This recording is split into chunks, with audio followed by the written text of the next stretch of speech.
In 1962, people are having a grand time on a cruise on the ocean liner Antonia Grazia.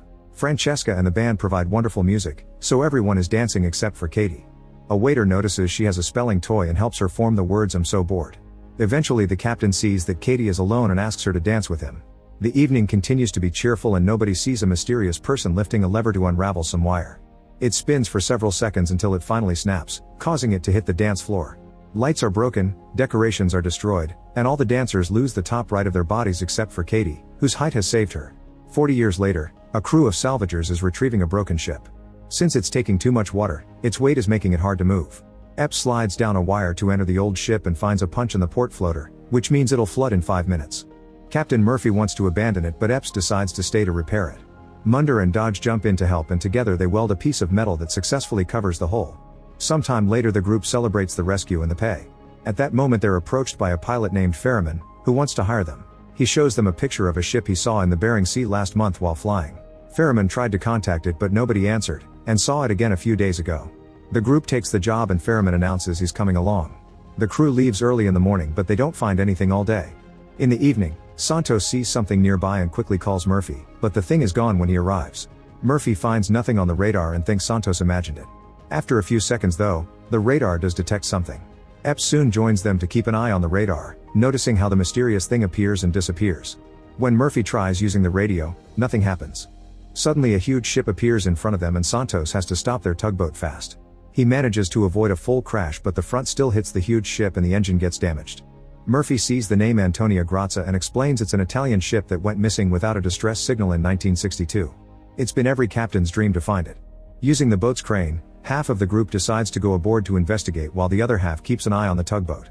As they look around, the salvagers notice that all life preserver lockers are empty and all lifeboats are gone. As soon as they go inside, they lose their connection with the boat. The group looks around and follows a strange noise to find a pendulum clock still ticking.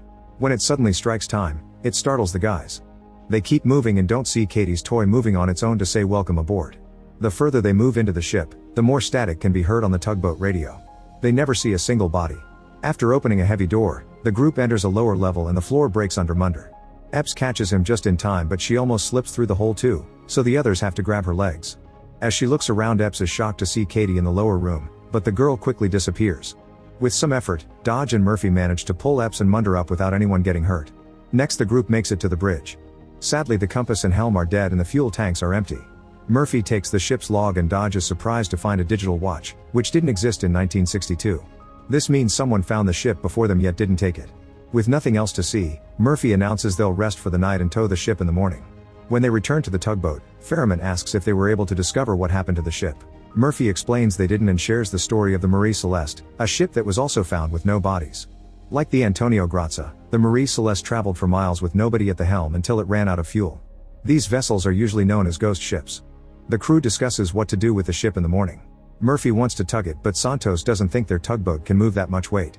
They can't anchor it and can't back for it later either since its anchors are gone. Greer agrees to fix the engine so they can pull it, meaning it'll take them around 2 weeks to reach the shore. The next morning the crew goes scuba diving to check on the ship's hull and discovers that there's a big hole that is causing it to slowly sink. To make it worse, a strong current loop is pushing the ship towards some rocks and it'll crash in 3 days. The crew points out that's not enough time to fix both the ship and the engine, but Murphy tells them to do it anyway. Santos stays on the tugboat to fix the engine while the rest of the crew goes aboard the ship to assess the damage. They split the group into pairs so they can tackle different areas. Soon they discover that their radios aren't working in here. Munder and Dodge are going through a flooded lower level. Eventually they find the engine room and find it flooded as well. Greer and Murphy find the captain's room, but Murphy doesn't let Greer come in with him. Inside, Murphy finds the captain's hat and a bloodstained razor. There's also a bottle of whiskey and he decides to have a drink, but when he's about to take a sip, he's shocked to see that in the mirror he looks like the ship's captain. With just a blink, the mirror goes back to normal. He leaves the room without seeing the reflection changing again. Greer is exploring alone and discovers that the elevator has fallen. Meanwhile Epps accidentally splits from Ferriman when she finds the pool room. She gets inside the pool and notices a bunch of holes in the walls plus bullet cases on the floor. On her way up the ladder, she's shocked to see Katie again and it causes her to fall back, passing out when her body hits the bottom. It takes her a few minutes to wake up and she doesn't see her blood going down one of the floor holes. Ferriman finds her and helps her out while the blood comes out through a wall hole. The duo leaves the room as all the holes start bleeding and fill the pool with bloody water full of bodies.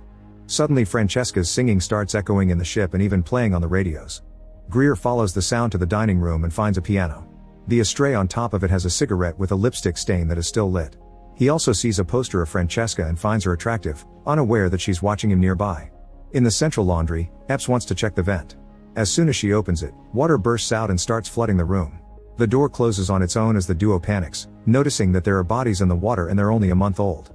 Epps tries to contact her friends but the radios aren't working, so she and Ferriman look for another exit. They wander through different doors and corridors. Epps is desperate to leave the ship but Ferriman stops to admire an old car in the cargo hold.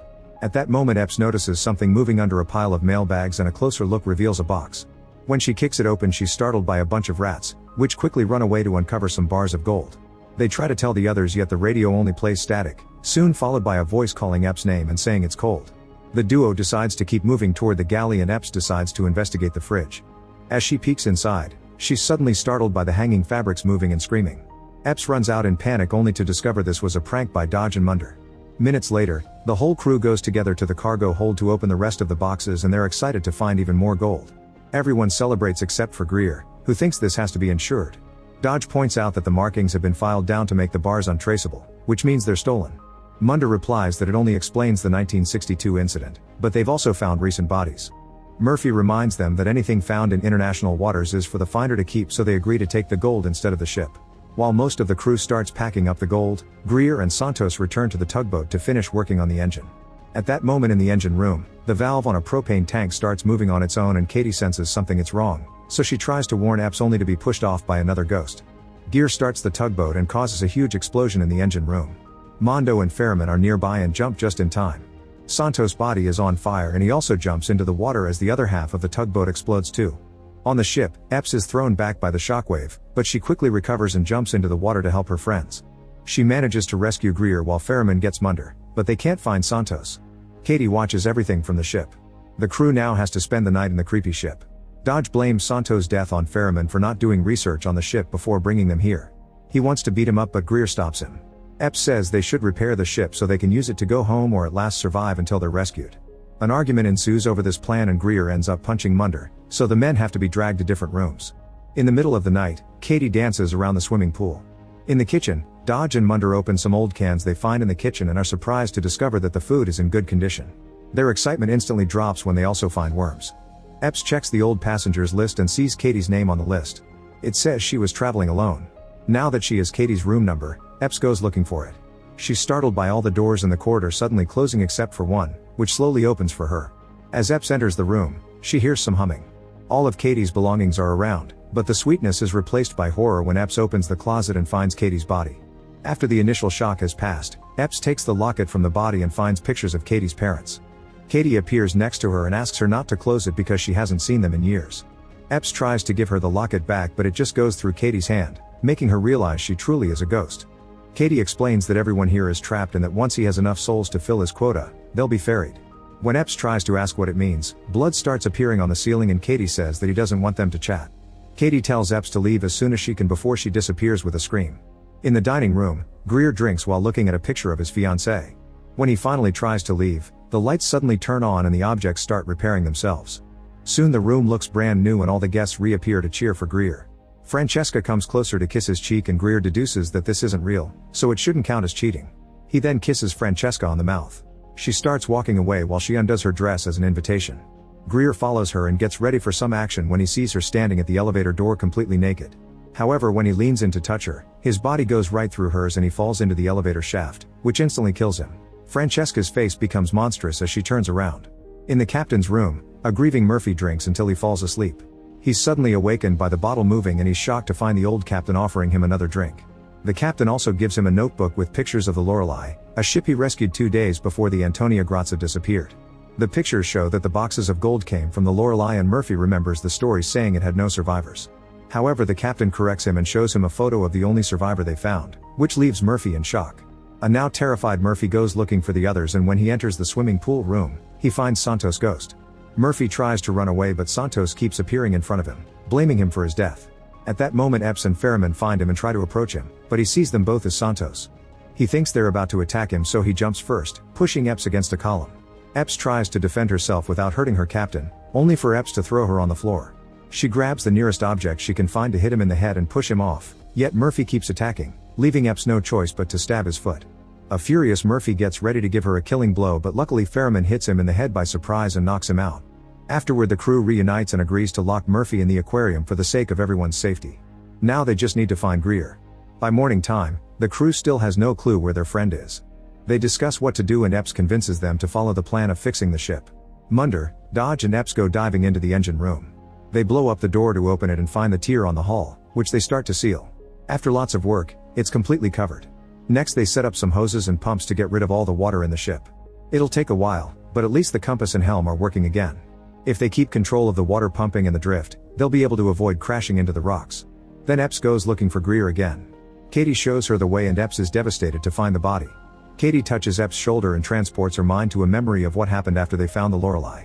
The curse killed guests and crew members in a variety of methods and soon chaos and panic took over. They started to kill each other because they all wanted the gold. It was humans who took Katie to her room and killed her there. When the last few standing men went for the gold, Francesca manipulated the leader and made him kill his team, pretending they'd be together. However, she then killed the leader with a shot to the head, unaware that there still was one last man left. The guy tricked her by kissing her and killed her with a hook before putting a mark on her hand. Epps stares in shock as she realizes that the guy is Ferriman. Remembering that Ferriman was left to watch over Murphy, Epps runs back to the aquarium, but it's too late. Murphy is already dead. Epps pointlessly hits the glass until the breakdown takes over and she collapses. In the engine room, a clog stops the hoses and Munder dives in to fix it while Dodge goes to the bridge to keep the ship under control. Epps comes in to tell him about Murphy, but before she can tell him the details, Ferriman enters the room too. Instead, she just says they need to leave immediately and that she'll go looking for Munder. She wants Dodge and Ferriman to keep an eye on each other, and before leaving she gives Dodge a gun. Meanwhile, Munder is swimming when suddenly he feels his legs getting stuck. It turns out the ship's gears are moving and bringing him in. Munder desperately tries to swim away, but the gears are too strong and soon crush him. When Epps arrives, the blood in the water tells her what happened. On the bridge, Ferriman tries to leave and Dodge immediately blocks his way, threatening to shoot. Ferriman starts taunting him with all kinds of insults, so Dodge finally opens fire to keep him at bay. The resulting nasty wound makes Dodge think he's dead, but Ferriman is actually alive. Back to Epps, she's setting up some explosives when she's approached by Dodge, who says that Ferriman is dead. Epps tells him not to be so sure and reveals she's trying to blow up the ship. Dodge hates the idea and starts arguing, but Epps won't budge. When he tries to take the detonator, she immediately steps away. A furious Dodge begins to scream and throw objects around, so Epps wonders why he hasn't asked about Munder. At that moment, Dodge transforms into Ferriman, who took Dodge's face after killing him. It turns out Ferriman is a soul that went to hell after a lifetime of sin. As punishment, he has to collect enough souls to fill ships and send them to hell. Only corrupted souls count, which is why Katie isn't valid. He offers to let Epps go if she doesn't blow up the ship, but she refuses.